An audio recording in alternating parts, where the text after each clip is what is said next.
What's up, guys? Adam here with Coverbandconfidential, and this week we have something very special to share with you. What you're about to see is a full band coaching session with one of our top tier patrons and his band, Savvy, out of Bozeman, Montana. Now, me and my co-host Dan have offered coaching for a while, and we've had multiple subscribers reach out to us, but what you may not know is that we offer it as a service and a perk for those who subscribe to our Patreon at the $30 level for 3 months or more. So if this is something that you're interested in, shoot us an email, coverbandconfidential@gmail.com, or go to our Patreon and sign up at the $30 level or higher. Anyway, so in this coaching session, we cover Savvy's online presence and website, what they can do to get higher paying private events, and in general, how they can build their following locally. So let's get into it. So guys, I want to welcome Savvy the band to the podcast. How you guys doing? So good. So why don't you guys go ahead and introduce yourselves, who you are, what you play, and ultimately what you're looking to get out of this conversation. This conversation comes with having been a Patreon at a certain level for a certain amount of time. It's one of the benefits you get. So some people have reached out to us like, hey, I need coaching. Didn't go that way for this one. We came to you and said, hey, you're due a coaching session. So it could be you're here without having thought much about like, how would I spend this time? What do I want to benefit from it? And that's okay. But we'd like to come into it with some kind of focus about like, we're going to spend 45 minutes, an hour together. And, we've been around the block. Doing a podcast doesn't make us an expert, but, if we can talk things out and kind of hash stuff out with you, how would you like that to be useful? Sure thing. Oh, well, I'm Kristen. I sing in Savvy and I play a little guitar. Now, I'm pretty sure that's a normal size guitar, isn't it? It's not a little guitar. It's a normal person guitar. Okay.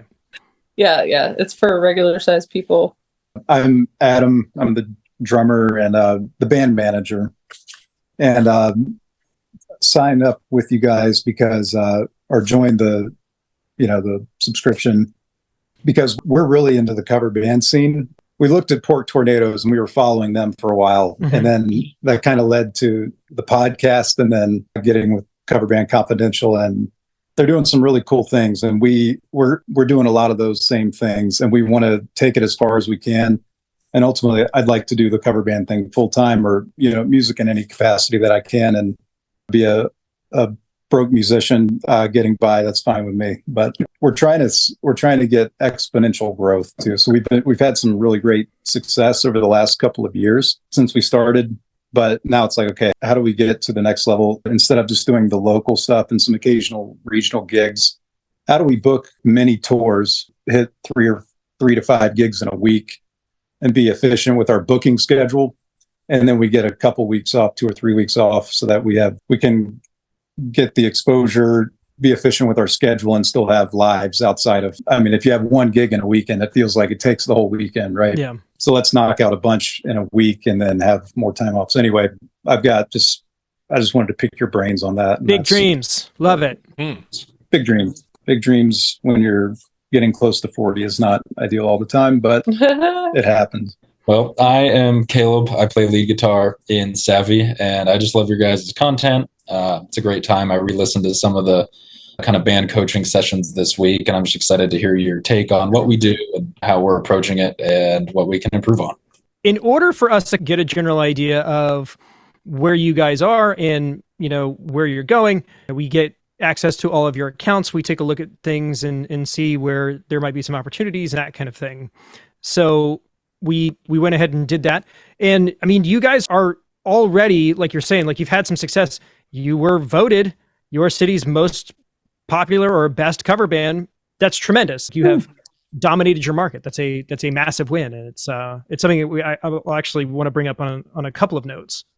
But even with all of your success, I feel like there's plenty of little tweaks and things that we can suggest that'll help you guys get to that, the level that you want to aspire to. So I think we're good to go here. Yeah. So Awesome. One thing, just for everybody to know, you guys are in Bozeman, Montana, right? Yes. City of like 40,000? Yeah, maybe getting up there to 50. Getting up to 50. Caleb, you might know better than Yeah, me. but around. Yeah, Around thereabouts. Okay. with the college, there's a little more. With the college, sure. Well, one of the that's challenges I think you would have to be encountering in a community of 5 digits is just how many venues can there be, right? Do you get to where you're saturated in the space? Do you get to where you've booked what you can book and nobody's talking anymore? That's a good question. we've played pretty much all the venues except for the spots that get the national touring acts. We haven't played there yet. I think we could. We haven't done a lot of ticketed events where we're the headliner. We haven't proved. Could we sell out the big local venue spot at $20 a ticket, at $50 a ticket? We just don't know. Right. And I think that's probably something we need to figure out. We have all the local spots with the exception of a couple that we're hoping to get soon. But we've also done our due diligence to branch out as much as we can too.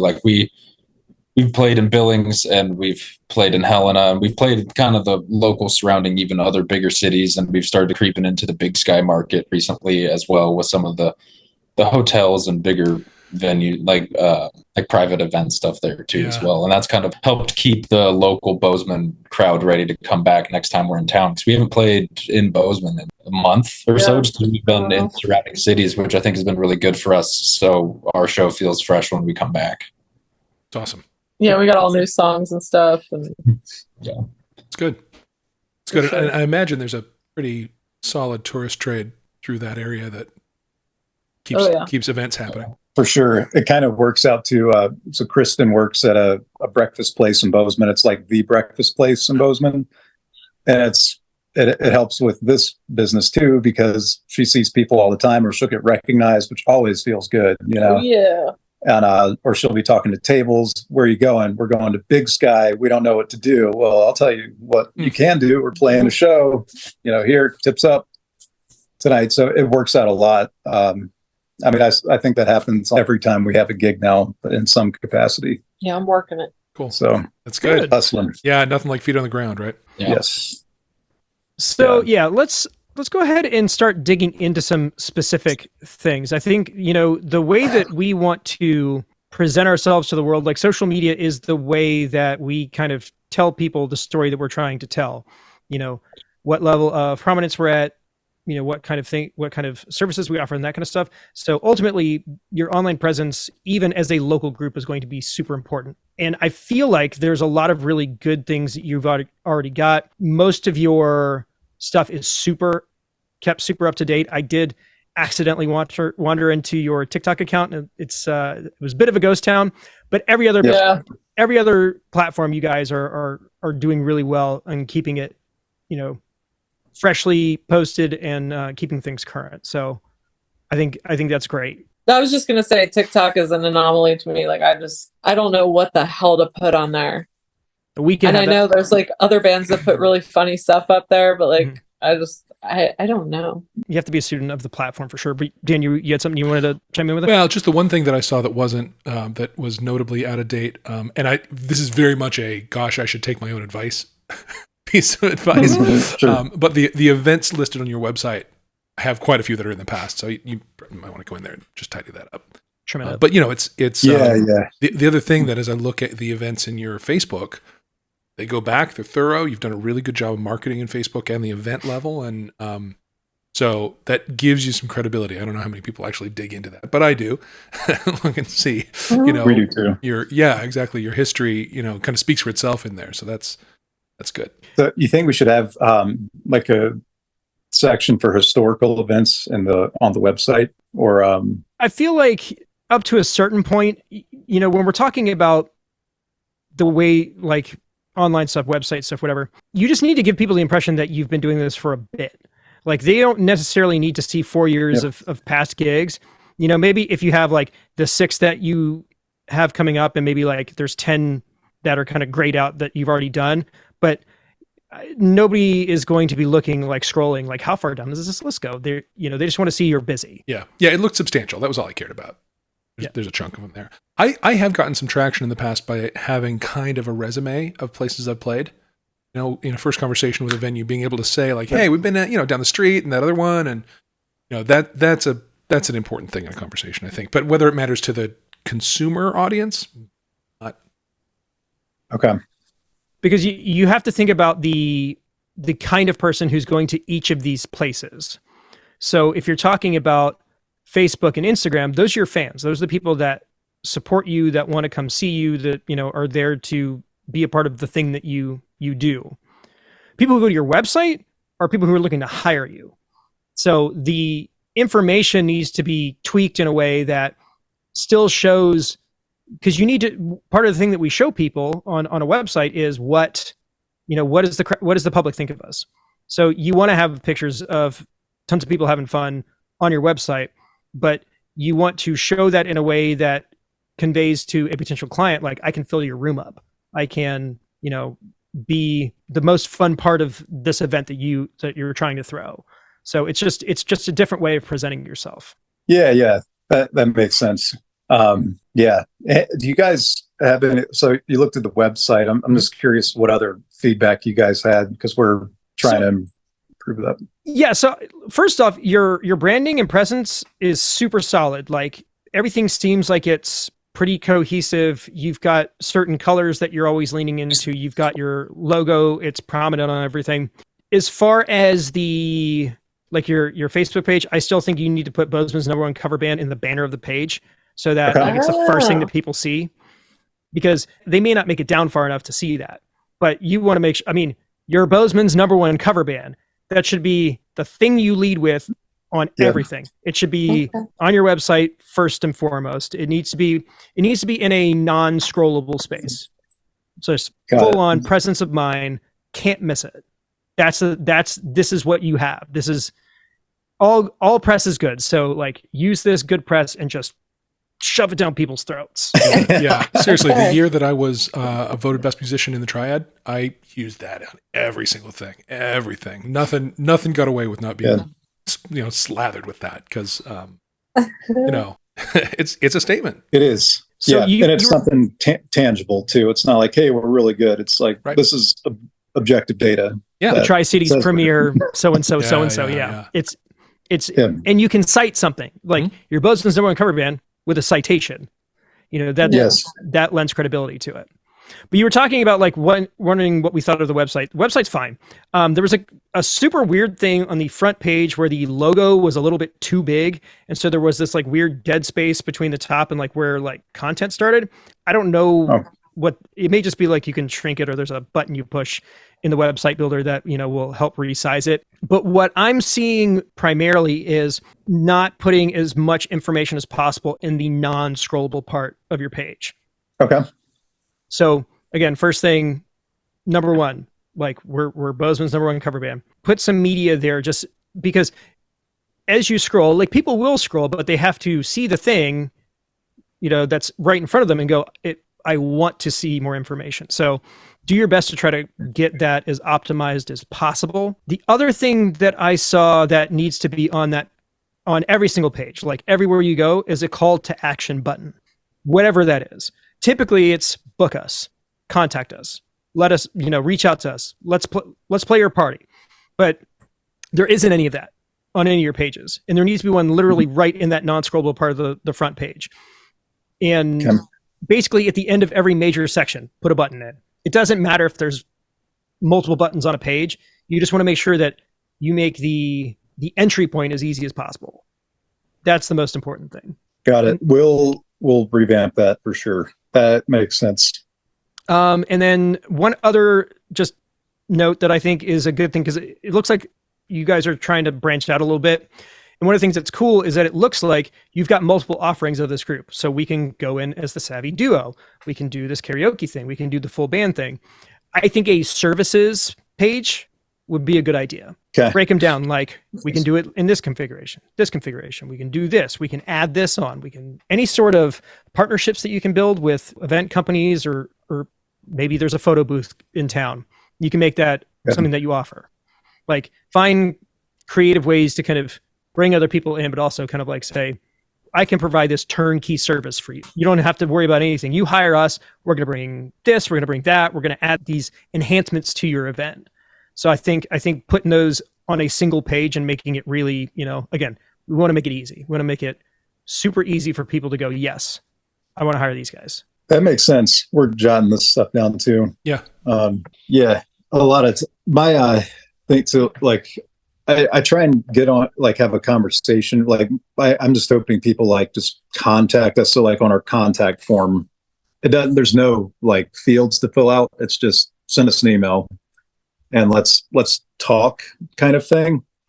And and I don't know if that's a good approach, but the reasoning behind that is I don't want people to think that we don't do something that we could do. Same with pricing. I want to have a conversation because there's all kinds of details and things that could make it worth our while or something we could help somebody with. I get the ethos behind that, and I think that's honorable, but I feel like based on the intended audience of your website, that the form could be more formal. You could add some additional information because it's going to make things easier on you guys if you put their name and their email and their phone number and make some of those things required so that you actually have some data so that you can follow up. And if you want to build that connection, if you want to find a way to kind of like open the lines of dialogue, share with people, you should probably do that through a mailing list and not necessarily trying to make your website feel cozy. I think it's more important to do that on the other channels, and you seem to be doing that really well already. But setting up a free MailChimp account is probably a good idea.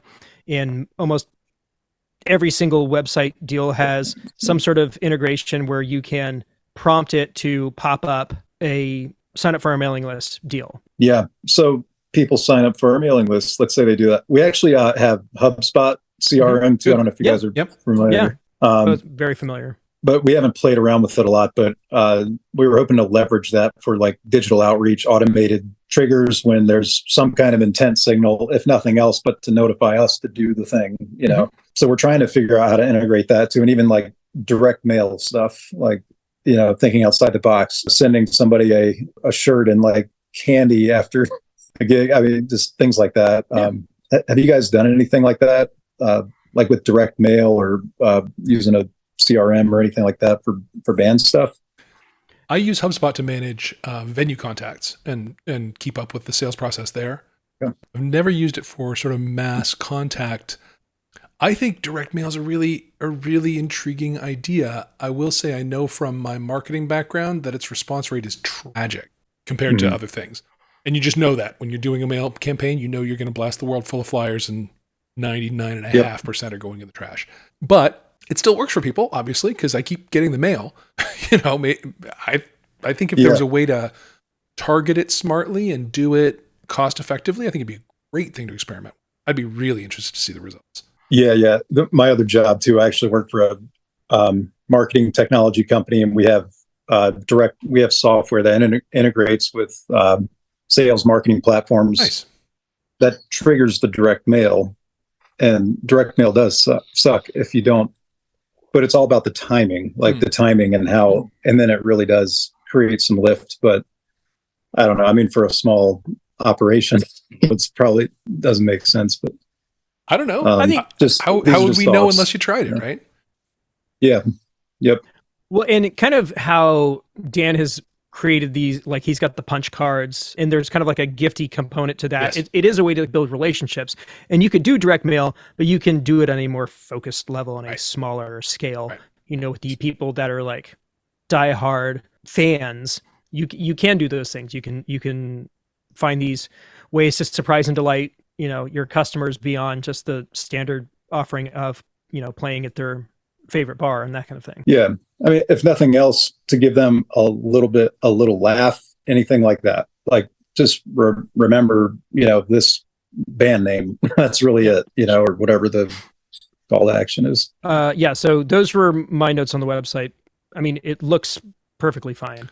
I had a couple more notes about Facebook. When I went to your Facebook page, I was going through stuff and I'm looking through all the different things that I can click on. And then there was this thing that was like related groups, and it was like Montana nightlife and, you know, music fans, and it's all the kind of regional things. And I was like, what if you guys created a fan, like a fan Facebook group for the band as a way to, again, invite people in, trying to, you know, you basically have this kind of radius of people who are going to follow you.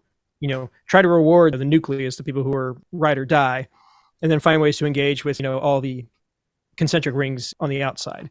It just seemed like the other reason why people are doing that kind of stuff is that the organic reach on a lot of these groups is a lot higher.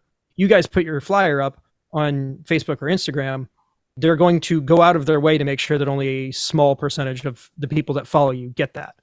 Everybody who's in your group, gets your post and they get a notification when it happens. So, That's a great idea. Yeah.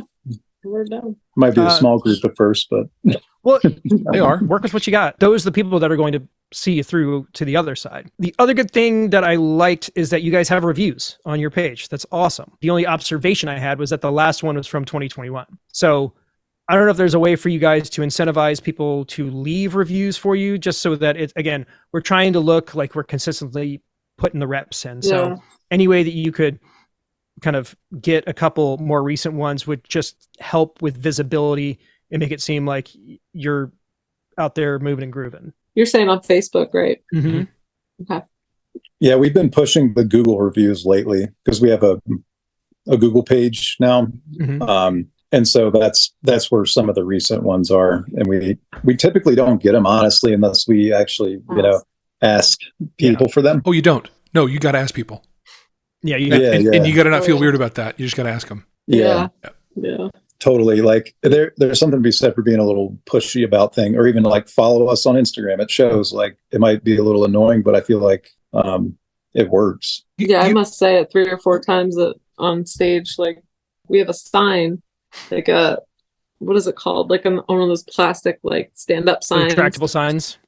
Yeah, kind of. It's just like a plastic sign, but it's got a big QR code and it says "Scan me," and I'm always like telling people, scan this, because when you scan it, it'll take you to a landing page where you can follow us on Instagram. But people don't do it.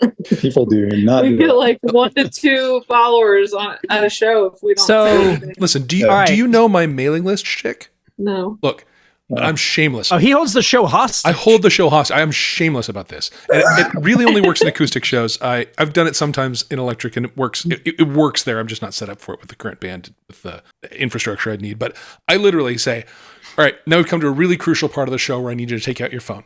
Oh, yeah. Yeah. Oh, yeah. I remember. This. Yeah. We did that once, actually. Yeah, we got like 50 followers. Yes. Please take out your phone. I say, I'll wait. Like, you're gonna do this. Yeah, and then I lead him to I did buy the domain name giftfromdan.com, and all it is a funnel page into my MailChimp. And then I have a whole joke I do around it. You'll fill out the form, and it's a really great mailing list, and you'll get an email welcoming you with a link to download a song that I recorded, and that's the gift from Dan. And it's a song. It's a song by Radiohead. So either you're welcome or I'm sorry, depending on how you feel about Radiohead. Like, it's a whole thing I do. But I literally stop the show. I have no shame at all about, like, here's my marketing shtick. You're listening now. And it really works. I actually just graduated out of the free level of MailChimp because it really works. Man, that's so cool. We can get more creative with that, I think, and have make it fun. Make it something people want to engage with. My regulars would come to everything. They'll say it with me. They're now repeating the marketing shtick along with me as I do it. Like, it's nice. So here's another thing that popped in my head. While we're talking about Kristen. She's out there. She's with the people. Now, like, after shows, are you also that person that wants to go out and talk with folks in the crowd? Like, I'll do it. So, talking about the QR sign situation, one thing that my groups do is that I have a version of it that is the size of the wallpaper on my phone. And so instead of asking people during your show to take a picture of things, you can go up to them and be like, here, scan this thing so you can follow us on things. Yep. So first off, we're talking about being pushy.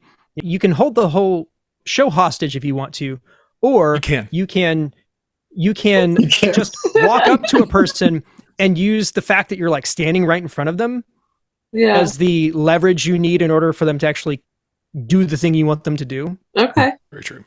So it's just literally put the QR on your phone and just, everybody puts it up on gig nights. Instead of having business cards, you just, here you go.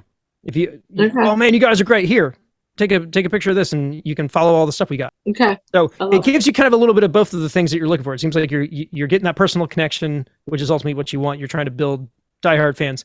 That's how you can do that. So be personable, but, like, be smart and resourceful around it. Always marketing. For sure. I have a couple of notes on Instagram, and they're both really good. It seems like a lot of what you're posting is overlapping with Facebook, and that's fine because that's how a lot of people do it. You post a picture on Instagram, it goes to Facebook.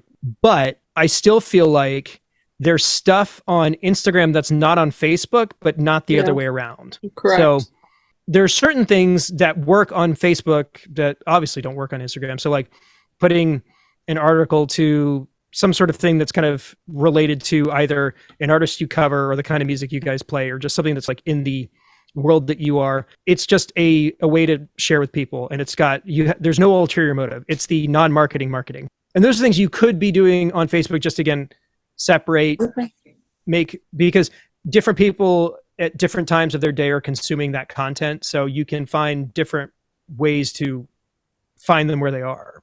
Because I think the Instagram account's awesome. You got live pictures, you've got memes, you've got flyers for upcoming shows, you've got candid stuff. Like, it's very well curated, and the coloring and the branding is all there. Like, Instagram is probably the most consistently solid of all your platforms. It's definitely like a thing that it appears that you guys are very comfortable operating in. So, lead with it because it's a great engagement spot, but don't necessarily leave out the other things, because Facebook has a lot to offer for you guys as well. Yeah, I think a lot of our fans are more into Facebook because, of course, we've got like quite a bit more followers on Facebook, and I think I just put a lot of my focus on Instagram for whatever reason. I guess. Well, we were falling behind in Instagram, I feel like, not even a year ago, and then it got a lot better. So I think, and we just felt like people were looking at that more often without any real reason to think that. That's just what we thought. And it's like, how big's your market? You can look at somebody's Instagram following and get it. I think that's probably what some places are doing. Get an idea, but yeah, I mean, those numbers do matter, but there's stuff that matters to the band externally, and there's stuff that matters to them internally. Yeah, externally, you want to have these numbers so it looks like people care about what you're doing. Internally, you want as high a percentage as possible of those numbers to be people that you actually follow what you're doing. Right. And so there's two sides to it. So those are all my notes for Instagram. I mean, really no notes, because ultimately I feel like you guys are doing a good job with what you've got. I'll just throwing it out for TikTok. 7 posts since August of 2021. It's obviously something you guys tried and didn't quite figure out. It's and that's fine. I think every single person, Dan has a TikTok account. How often do you post that? I'm not sure even. I think I guess I must. I've been sending stuff to you for months. Yeah, no, you have. Anyway. I see it. I guess. Is that you sending that, or I don't even understand how it's getting to me. I guess that's you. Great. No, I'm with you guys. I have not invested in even understanding what TikTok is. I know it'd be good, but I haven't. So what I'm seeing though is like, again, it's horizontal video squished in, which looks repurposed, and people who consume that can tell when it's just kind of like an afterthought. But here's another thing about it. So, we were talking about Instagram, and Instagram has some strategic benefits because not only is it widely consumed, but there's localization components. You can tag local restaurants. You can show people where you are. TikTok is getting really, really good at that also. And if ultimately you guys are trying to build a following of kids in a college town, being a band that posts regularly on TikTok that tags themselves locally in that market is going to get you in front of those people. I didn't know you can tag anything like that. Yeah, it's a fairly new thing, but people are actually building these followings, and they're like, when they say micro influencers, we're talking like a 10-foot radius, just because they post about the content of the town they live in. And so people who are on TikTok who live in that town follow that person just cause.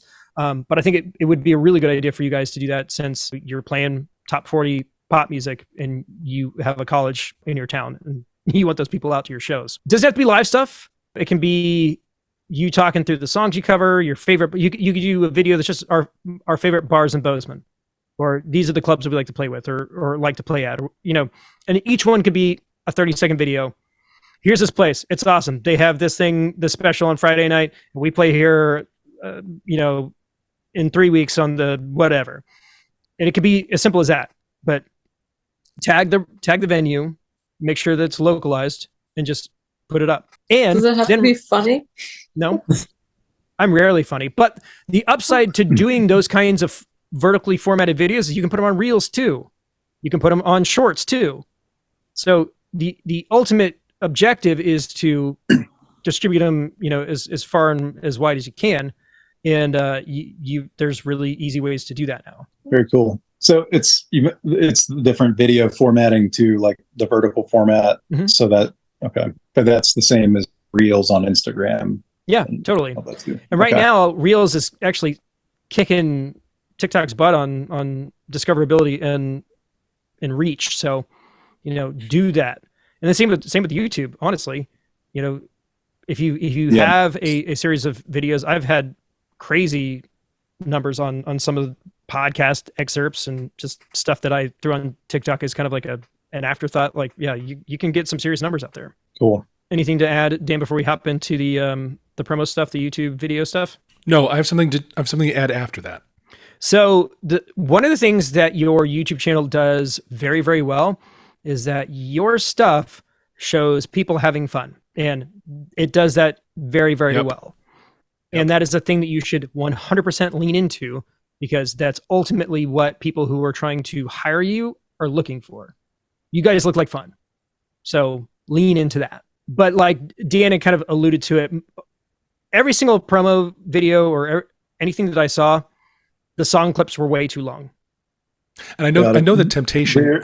The temptation is you got to get the intro, the first verse, and the first chorus. I know that's like what the pull is to include. You just can't do it. It's just too much. It's just too much. You gotta, Or shorten them up. Yeah, it's gotta be. It's gotta bang through 3, 4, 5 songs and be a minute long. We're laughing because every video we've created, we've asked ourselves, is this too long? No, and then, it just makes sense totally. And what I really want to get better at is we don't capture our content. Like, we just had a killer show last week. It was amazing. There was crowd surfing and a mosh pit. It was packed. It was the biggest bar in Big Sky. It's just a memory now. Yeah. And we don't have anything to show for it. Nothing except for people that were there. And that's a big regret for me. Like, if we had that footage, same with the live recordings, like I don't capture them all the time, and we've never just like recorded. So we just need to get better at capturing that so we can actually do something with it. Which led to an idea that Adam had, which was if I just like take my phone and hit record and tell people to pass it around during the song and give it back to me and be like, you guys, get some cool footage of the crowd and stuff while I'm playing. Or I guess we could invite friends and have them do it too. But so another thing I was going to suggest, these things, they call them magic arms or friction arms, and it's basically just like an articulated thing. It's got a clamp on one side and then just like a mount on the other. And you can get all different kinds of mounts and stuff. So if you could put that on a mic stand, you could put that on, if there's a light rig, on stage right that is super solid, just mount it up there, do like an ultra wide shot of what the band's doing. You can do all kinds of things that don't involve you buying a bunch of equipment using the stuff you've already got. And for like $30-$40, easily worth it. We need to get one. I'll shoot you some links.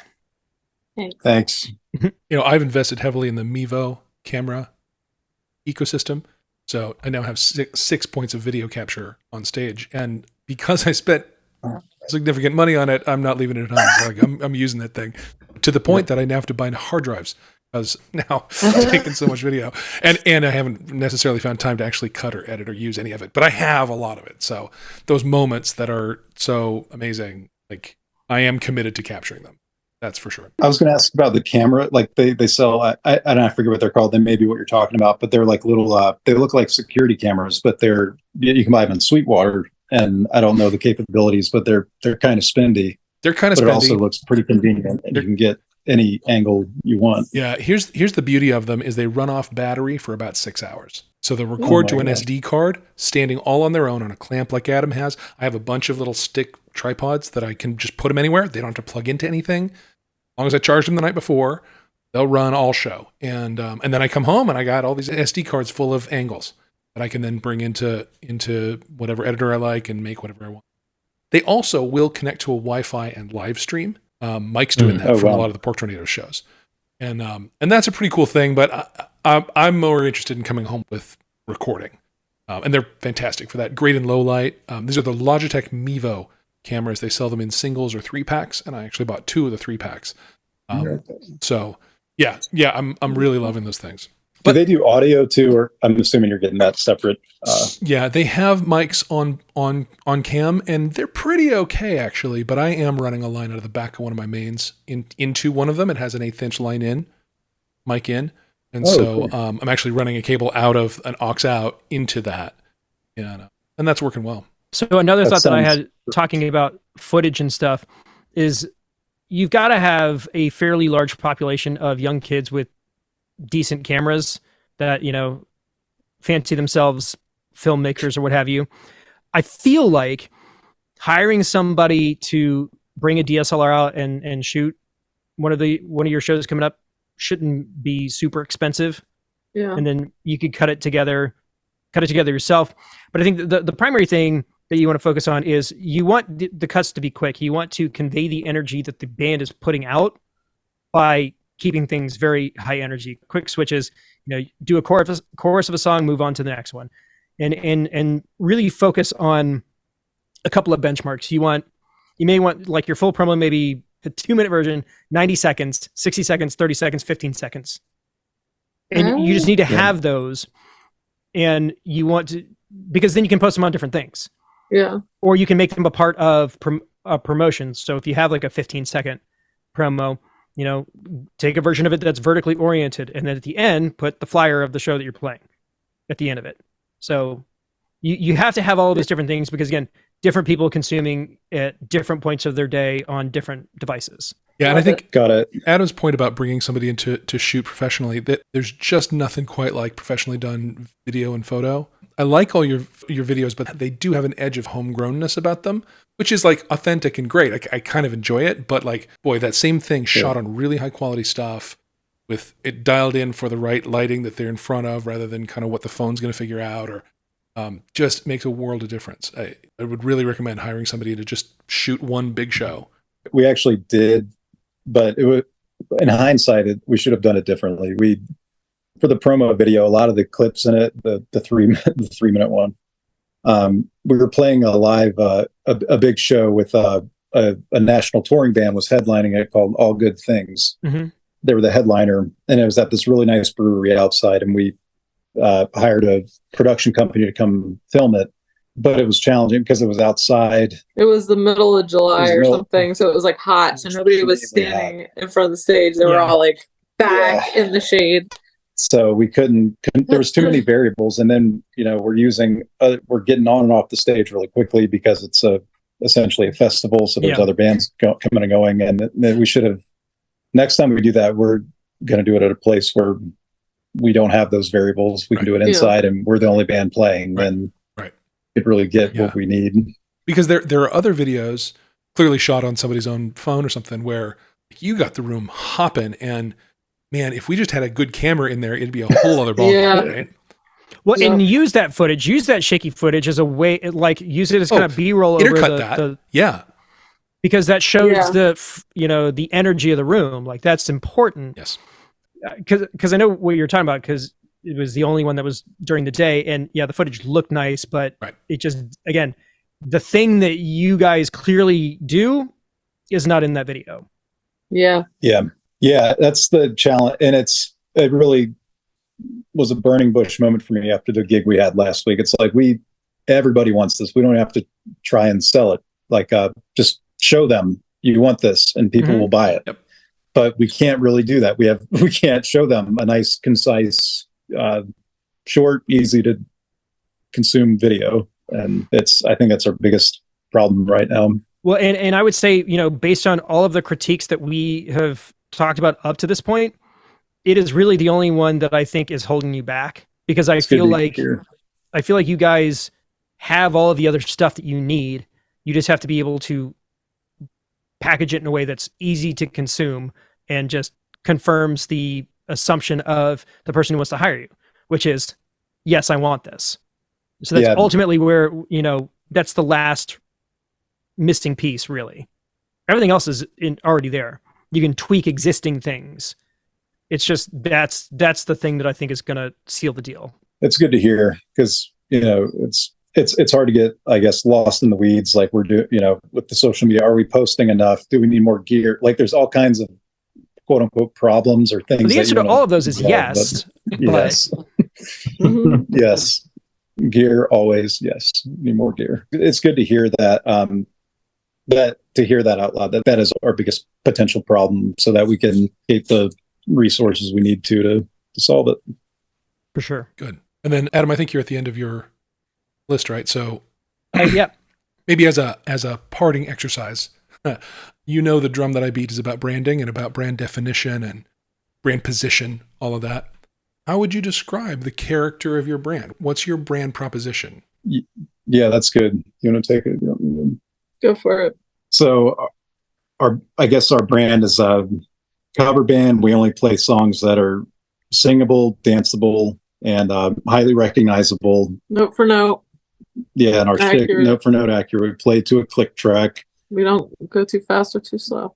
Yeah, we're getting the backing tracks. Like it's the songs that you know and love as you remembered them. Not I remember seeing cover bands my whole life. Really, it would kind of bug me if they played the song like, there's some great cover bands out there that we've seen recently, and they play everything is basically the same beat and the same tempo, and it makes it seem cheesy. And we've had like Kids Bop or something. Like there was a time when like I was watching cover bands and I was like, oh my God, are we corny? Are we cheesy? I don't want to do this anymore. This is dumb.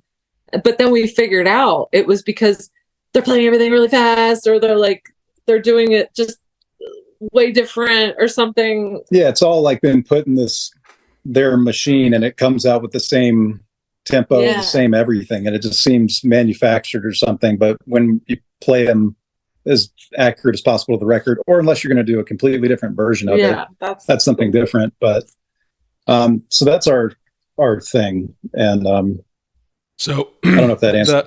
No, what I hear you saying is that a differentiator for you has to do with, for sure, party is a prominent factor of your brand, right? But there's also something about authenticity, right? There's something about true to those songs you love, right? Doing them justice, doing your memories of them justice. Something about there's like an integrity to that. It could 100%. Get kind of like heavy and moral or something, but for you, it's like the expression of the joy of the music is that you're true to it. Yeah. Yes. I love that. 100%. Yeah, very well said.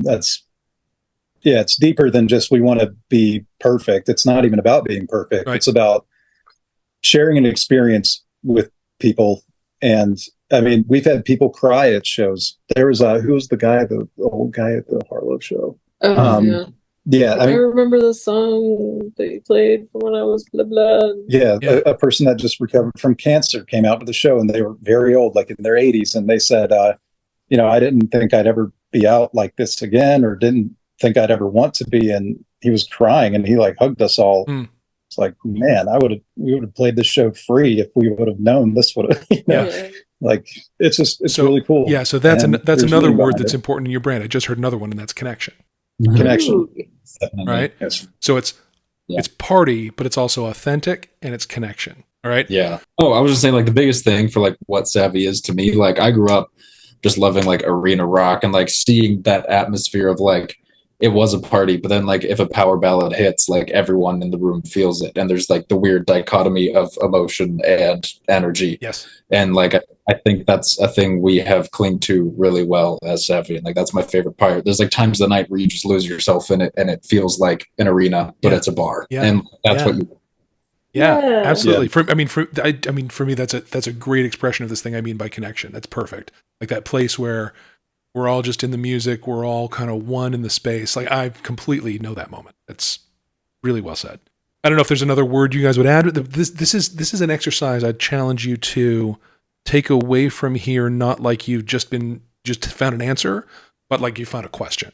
What are the things that really make us what we are? What are the things that are differentiators in our market, but also in people's lives? What makes coming to our show unique and special?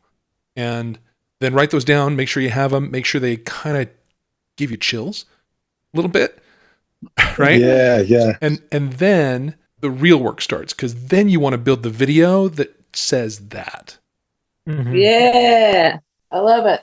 And not by just telling them to it, right? You got to show that in the video, Yeah. Yes. right? So Yeah, you would want to you would need to find a way to convey those 3 words without saying those 3 words. Right. Yes. Except party, like party is probably a good one. Yeah, that's okay. yeah, you But can, yeah, you yeah. How do you it's see? important to have the words around it. How do you see authentic? How do you see connection? Well, I don't know, but that's the challenge. We get them. I Yeah. love that. Yeah. Love it. That's exciting.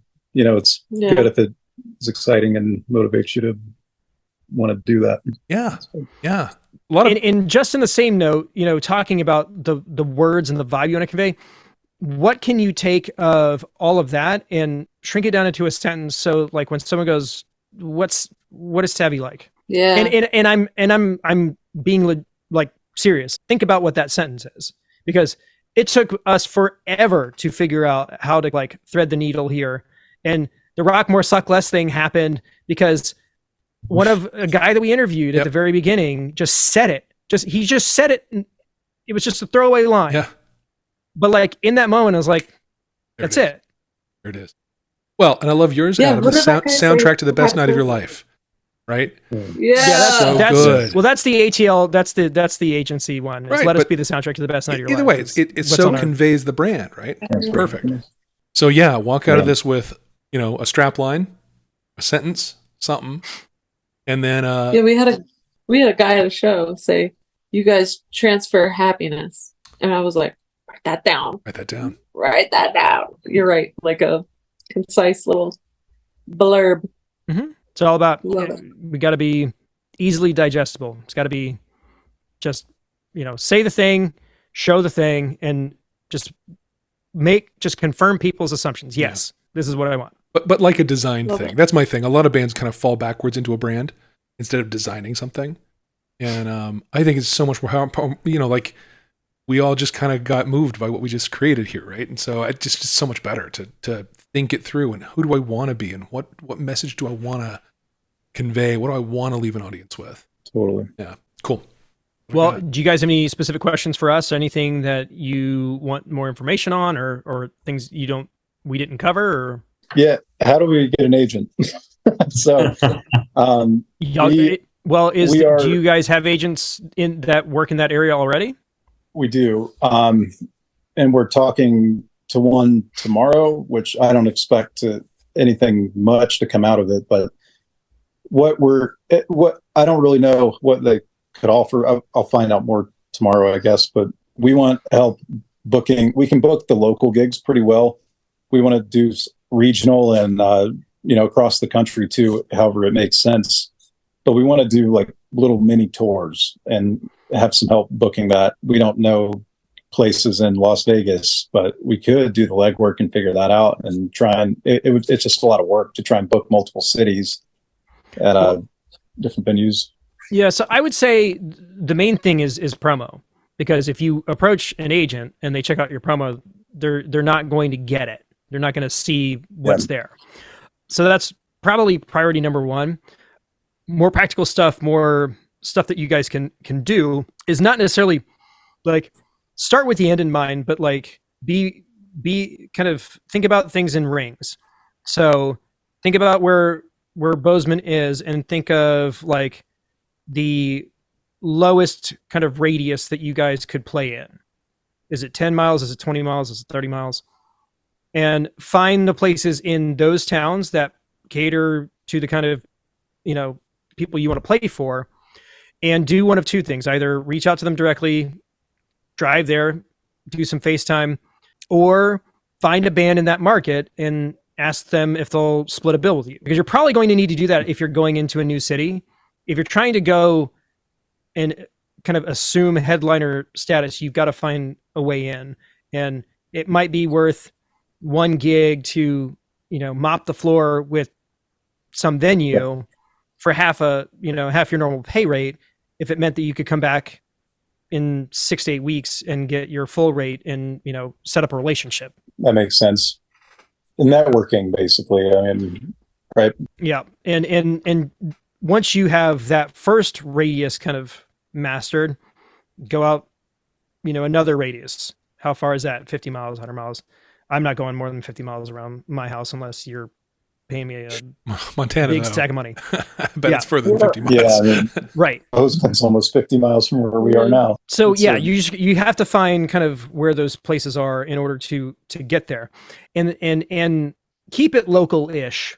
You know, if it is in Montana, it's in Montana, or if it, you know, you can kind of be state adjacent, because what will inevitably happen is once you build up a crowd in Bozeman and a crowd in Helena and a crowd elsewhere, you'll be able to show that to prospective venues who go, they're already playing here, they're already playing there, like they've got this thing kind of sorted, and it'll give you that air of legitimacy that will make it easier for them to say yes.